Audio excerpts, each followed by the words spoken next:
It's Austin and Sarah. Welcome. Hi. Thank you so much for having us. Thanks for having us. Thanks for coming in. A lot of good things happening with you. First of all, did you know that you are you opened this studio? You're the first artist to play in here No 4 way. years ago. We were the first. I didn't realize we were the very first. The very first. I That's knew it had amazing. been a while since we were here, but I didn't know. Yeah, I didn't know. It was. the first. We were very. It's only gotten better since then. Well, I'm sure. I hope so. We were very fresh when we first came to that station. Yeah, like summer of 2018. Yeah, So long time it's ago. crazy to think about everything that's happened since Well, then. you're back. It's great to have you. You've got a show this weekend, this Sunday night at Lincoln Theater. Yep. Yeah. And folks can still get tickets, I assume, at Lincoln Theater. Yeah, we are very close to a sellout, and we really want to end our 2022 season with a bang. So I hope folks listening will buy tickets. Yeah, it's this Sunday, December 4th at the Lincoln Theater in Raleigh. It's an all ages, partially seated show, and it's just going to be so fun. We have some new songs that we're going to be debuting and sharing with our Raleigh fans, and we're just excited to come back to Raleigh because we actually both went to school here. Yeah. And It's been a while since we've played like in Raleigh. proper. exactly. Okay. So we're pumped. Yeah. New album came out this past summer. Yep. How's it different from some of your earlier albums?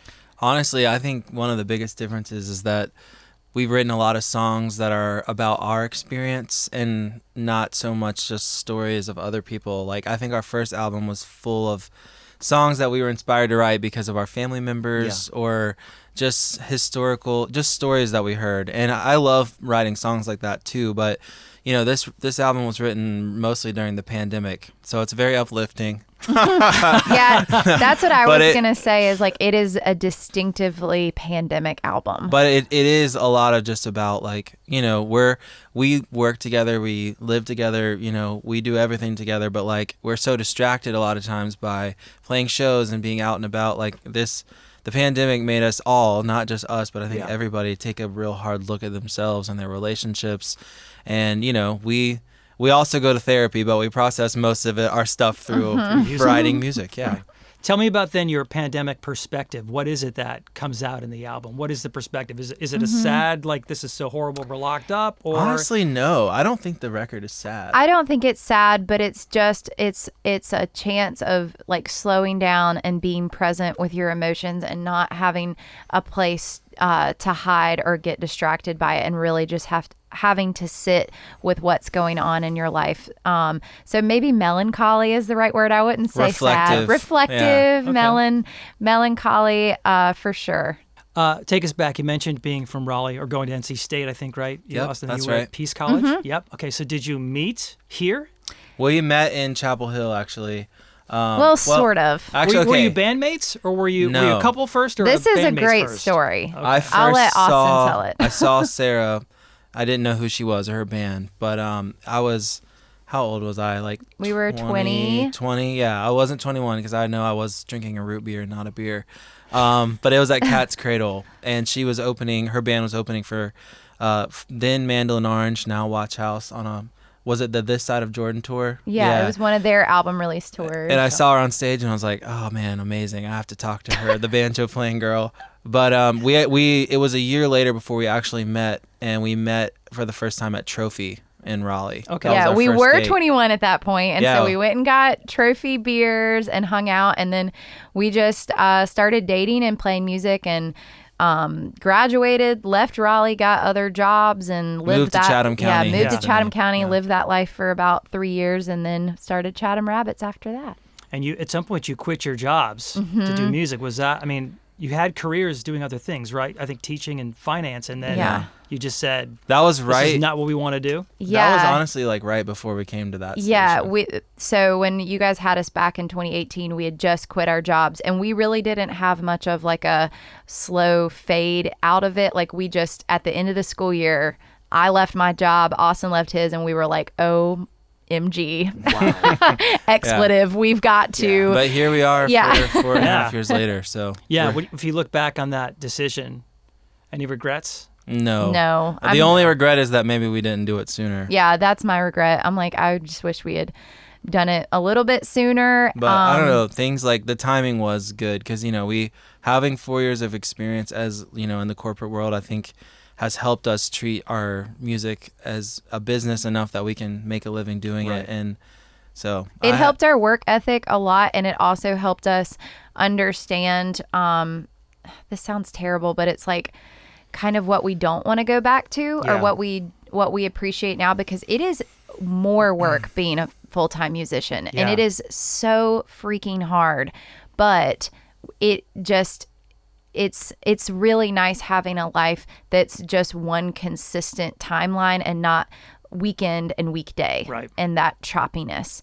But it's a lot of work. What's one thing you wish people understood about a professional artist? Oh, I know what I would say. Okay, to you that. go first, but I I would also say know. people don't realize that what you see either on stage or let's say a painting or like a poem, any art form, what you actually see as a consumer is like maybe 10% of what went into that thing. And I think people, it's easy just to hear an artist's song or see a painting and just be present with it in that moment and think, oh, that's so crazy that came out of this person or whatever. But it's, for some people, I think it does really just like come out of you, you know, but I think a lot of, like, Sarah and I have to work really hard to set ourselves up to create those things. And I think that's probably the thing people don't understand. Yeah, I was going Yeah. to say the exact same thing, but I was going to say it's only about 2% what you see on stage. I Oh, mean, yeah, just maybe. all of the everything that goes into creating the art, and all the people connected, from the people that make your merch to the people at the distribution center, the agencies, the manager, the venue. Like, it's just, there's so many emails and so much paperwork that goes on behind the scenes of one 75-minute concert. Yeah. It's ridiculous. Which would make me think that it was a ton of work putting together the series for PBS. Oh my yeah. gosh. Let's talk about that. How did that come together? Because that was a terrific series. Yeah. That Thank was you. so well done. Yeah, so about the same time we were here at that station back in 2018, I was just, again, we just quit our jobs. We're like, we have to pay our mortgage. Yeah. We're going to get really scrappy. So I just sent an email like through the general contact area to PBS and C and said, hey, like, this is who we are. We're doing this. We like to pitch ourselves. And they picked us up for a segment on My Home NC, which we got to do like a little 8-minute piece about our story. And then fast forward 3 years later, we were approached by PBS to do a full-length series.